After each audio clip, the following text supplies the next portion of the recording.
Olá, humanos queridos, bem-vindos ao meu canal mais uma vez. Olha, esse é um vídeo diferente, a gente dá agora uma prévia do que foi, uma amostra grátis do que foi o nosso seminário sobre a cobertura das eleições deste ano com grandes nomes do jornalismo local. Ele aconteceu nesse fim de semana, no dia 29 de setembro, no Empório Roma.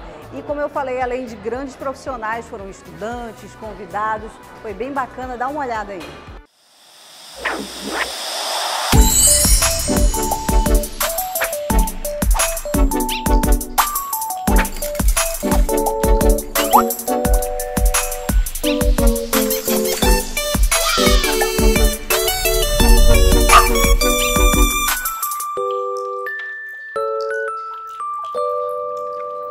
As eleições gerais de 2018 são consideradas as eleições mais importantes da República. E qual é o papel do jornalista em todo esse processo?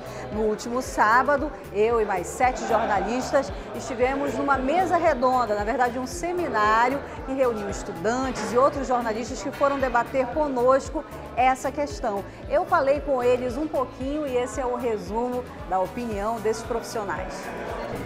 Então, eu estou aqui com o Neto Cavalcante, que é o chefe de redação, não é isso, Neto? Isso, chefe de lá jornalismo. da Band Amazonas. Neto, essas podem ser as eleições mais difíceis para nós cobrirmos como imprensa?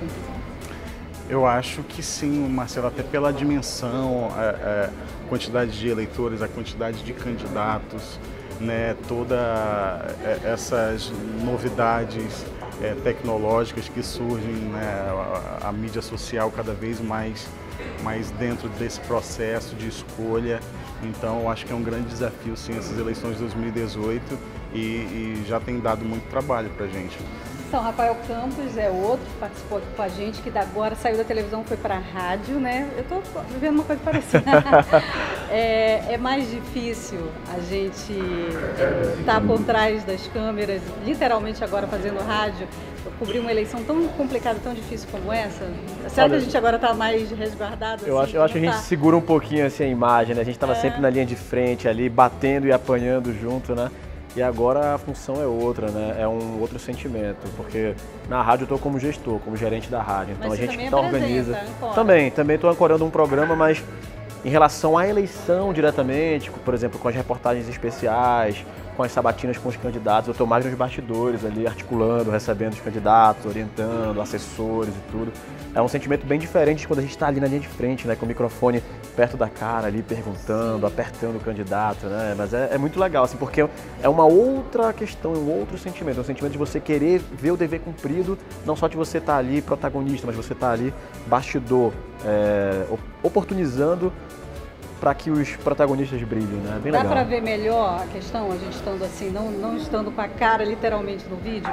Porque é uma eleição muito complicada, né? É uma eleição muito aguerrida, as pessoas estão levantando muito a bandeira e tudo. Então, a gente estando um pouquinho mais resguardado, estando no rádio, será que dá pra gente ter uma visão melhor? Eu acho que sim, como sabia, Marcela? Eu acho que sim, porque agora a gente está vendo de fora, né? Digamos assim, de fora. Ali, quando a gente está apresentando como âncora, como apresentador de TV, repórter, a gente está sempre com outras preocupações e sempre pensando naquelas perguntas e como vai abordar e como vai falar. Agora a gente está nos bastidores, está fora do vídeo, a gente consegue ver de fora. Eu acho que a visão é maior, né? Você consegue ver os detalhes, exatamente, tem uma análise mais fria do que aquilo que você está ali, não, hoje eu vou ser um pouco mais incisivo, hoje eu vou apertar mais, não, agora eu vou dar uma aliviada para não assustar, né? Então a gente vê de uma outra maneira. Mas eleição é porradão. Eleição é porradão, tem que ser, né? E é bom que seja. Wilson Reis, além de ser um jornalista muito militante no nosso estado, é membro da Federação Nacional, né, da FENAGE dos jornalistas. Essa pode ser a eleição mais difícil do ponto de vista da profissão, já que os meios estão tão sucateados, a gente está trabalhando num momento tão complicado e ainda cobrir uma eleição como essa tão polarizada? Eu creio que a crise atinge a sociedade como um todo, né? Então, inclusive, eu acredito que inclusive os grandes grupos da comunicação também vivem uma crise de identificação nesse processo, que na verdade alguns candidatos que a grande mídia tinha como foco principais, me parece que não decolaram em relação às pesquisas, né, às pesquisas de intenção de voto, e isso criou uma situação maior de, vamos dizer assim, de conflito, porque você tem que decidir no processo andando. Ou seja, é a expressão da crise, eu entendo dessa forma. Então, acredito que vai haver, do ponto de vista político, uma polarização entre dois candidatos, já está desenhado, com o segundo turno para a presidência da República, entre Bolsonaro e Haddad, com públicos bem definidos e trajetórias políticas também bem definidas desses candidatos em relação ao país. E nós, profissionais, nesse meio, estamos tentando acompanhar. Eu acho que não vejo muito diferente em relação às eleições passadas. Essas opções e esses acompanhamentos do ponto de vista, particularmente em quem votar, e eu inclusive eu vou falar aqui um pouquinho sobre a importância como cidadão, jornalista como cidadão, na medida em que ele vive numa sociedade, ele mora numa comunidade e tem os reflexos de toda uma situação social, e que é preciso que ele também tenha esse olhar. Ele não é apenas um técnico que domina técnicas e que produz a informação dentro dos padrões de qualidade que nós defendemos enquanto profissionais. É preciso que esse olhar ele vá além, né? Ou seja, muito além dessa visão eleitoral, que é de participação também e de não ter medo de se manifestar e dizer em quem ele acredita e em quem ele acha que é melhor para o país. Então, estou aqui com o Arnoldo Santos, que além de ser um colega de muitos anos de profissão, né, uma pessoa que tem muita experiência justamente nessa cobertura de eleição. A gente pode dizer que a gente vive a eleição mais complicada do ponto de vista do jornalista para cobrir? Essa eleição, ela vai ser muito acirrada por uma questão de que eu acho de que o eleitor vai decidir na hora mesmo, entendeu? E aí, volta a falar, tem que sair procurando as fontes, né? Se você tem uma ideia sobre um determinado político, um determinado candidato, faça o seguinte, não busque só numa fonte não. Busque uma, duas, três fontes mais, sabe? Para você tomar uma decisão. Se você vê uma média de informação coerente das fontes, aí você começa a ter uma certa certeza, vamos dizer assim. O Álvaro Corado está à frente do Portal Imediato, que é um de maior repercussão aqui no Amazonas, que trabalha justamente com essa questão das lives e imediatismo, né? Uma eleição como essa, tão punk, tão agressiva. Como é que é fazer esse jornalismo online e tantas lives? É um desafio ainda maior, né? Eu acho que a gente está vivendo um momento em que a velocidade da informação se mistura um pouco com essa loucura de pensamentos, né? Você não tem nenhum pensamento uniforme, você tem uma diversidade enorme de análises do cenário político e tal.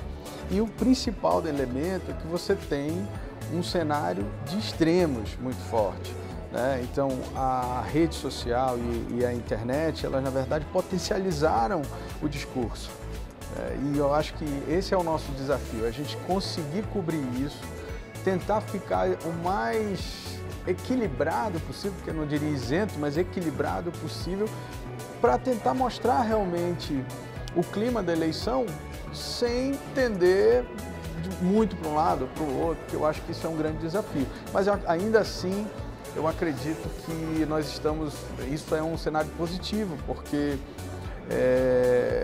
hoje a escolha dos nossos representantes, ela é como se fosse uma Copa do Mundo efetivamente, né? Então você vê muito mais envolvimento, e eu diria assim, da periferia da cidade, que antes era tida como aquele público que é comprado 100%, e você hoje ouve pessoas comentando realmente, analisando o processo de escolha. Informado. Exatamente. E eu atribuo isso a essa pluralidade de canais que a internet trouxe, né? Eu acho que isso é fantástico, porque antes você vivia numa espécie de ditadura de 4, 5 meios, né? Então aquelas mensagens eram as verdadeiras. Hoje, óbvio, né? Tem os seus excessos, mas você conseguir filtrar, e eu acho que aí vem o papel do jornalista, que é essa discussão toda da formação e tudo mais, e do compromisso ético, é que vem realmente fazer a diferença. E eu acho que a sociedade, num certo ponto, ela até já consegue fazer essa diferenciação, né? Agora, é verdade que existe muita coisa por aí que incomoda, que atrapalha, digamos assim, que bagunça um pouco esse processo.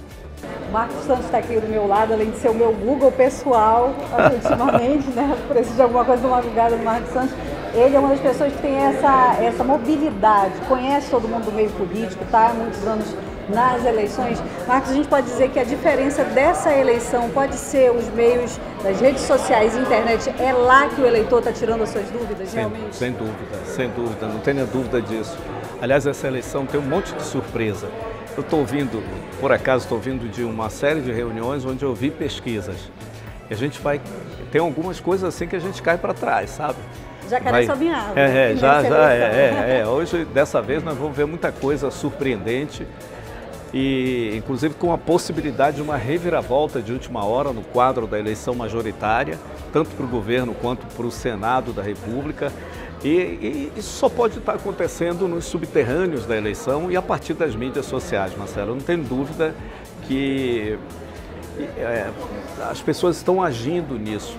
Você sabe que o que decide a eleição na última hora, aquela cereja do bolo da eleição, são os grotões.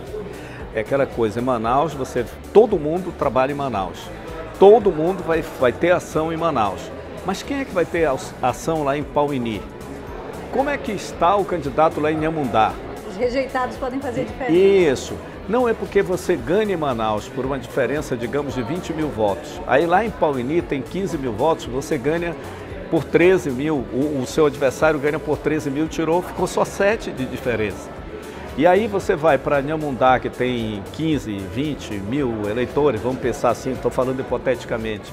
E aí você tira o resto da diferença. E que adiantou aquele esforço enorme na capital, se lá no Grotão você conseguiu, com as suas diferenças, ganhar a eleição. Então a eleição para deputado federal, a eleição para deputado estadual e até as eleições majoritárias que são para o governo e para o Senado vão apresentar muita surpresa a partir desse elemento, o Grotão, que agora está sendo atingido pelas mídias sociais. A Eliana Monteiro é uma das editoras do portal D24 AM, que é um dos maior acesso, né? Você consegue sentir o peso do eleitor pesquisando todos os dias, indo atrás das notícias que vocês atualizam de minuto a minuto? Eu consigo sim ver isso por meio das redes sociais, a gente consegue mensurar. A gente também tem uma ferramenta que ela é gratuita, que é o Analytics. Então a gente sabe quando a gente posta uma notícia e que ela fala de algum candidato, automaticamente o número de acessos aumenta. Então o eleitor está sim atrás de informações, às vezes até para ficar sabendo mesmo, às vezes tem casos de presidenciáveis que estão com problemas de saúde, eles vão lá querer saber o status do estado de saúde dessa pessoa, então o internauta está assim procurando se informar. Nossa responsabilidade aumentou quando a gente foi trabalhar na internet. Aumentou, porque o internauta participa muito. Antes a gente mais crítico. A gente jogava informação, antigamente há 10, 20 anos, a gente jogava informação, a pessoa absorvia, comentava entre os amigos, mas ficava ali. Hoje não. A pessoa ela vai lá e comenta e gera uma discussão, às vezes é uma discussão saudável, muitas das vezes não é. Da família, de amigos, da sua vivência, enfim. Mas a gente busca sempre, da melhor maneira possível, buscar todos os lados, né? Para você ajudar as pessoas a realmente entender o que está acontecendo, a saber o que está acontecendo. Então acho que não chegou a atrapalhar, porque eu tive muita orientação. Então, se eu puder compartilhar isso com vocês, busquem sempre quem já entende mais. Não pensem que vocês sabem de tudo. Eu sei que a gente costuma achar que sabe de tudo quando é mais jovem, assim. Isso já é agora a juventude. Você usa a palavra juventude agora. Mas acho assim, colhem quem tem mais experiência, aprendam, busquem sugar conhecimento. Eu acho isso